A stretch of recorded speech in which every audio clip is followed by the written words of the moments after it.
संयुक्त कृती समिती अकोलाच्या वतीने स्थानिक लोकप्रतिनिधी यांना निवेदन देण्यात आले। आज एस टी महामंडळ अकोला विभागातील संयुक्त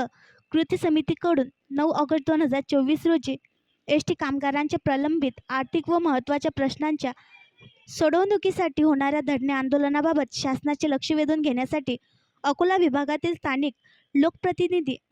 माननीय खासदार अनुपजी धोत्रे सावरकर, माननीय आमदार रणधीरजी सावरकर, माननीय आमदार नितीनजी देशमुख यांना निवेदन देण्यात आले। यावेळी कामगार संघटनेचे विभागीय सचिव रूपम वाघमारे, विभागीय अध्यक्ष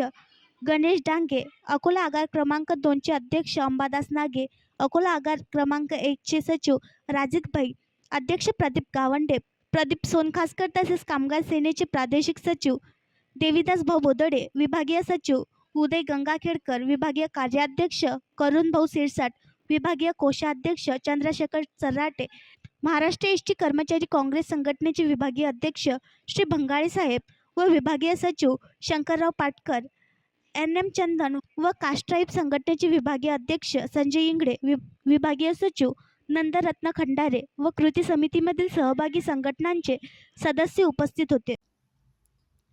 आणखी नवीन व्हिडिओ पाहण्यासाठी आमच्या देशमुख एक्सप्रेस न्यूज चॅनलला सबस्क्राईब करा, लाईक करा आणि शेअर करा।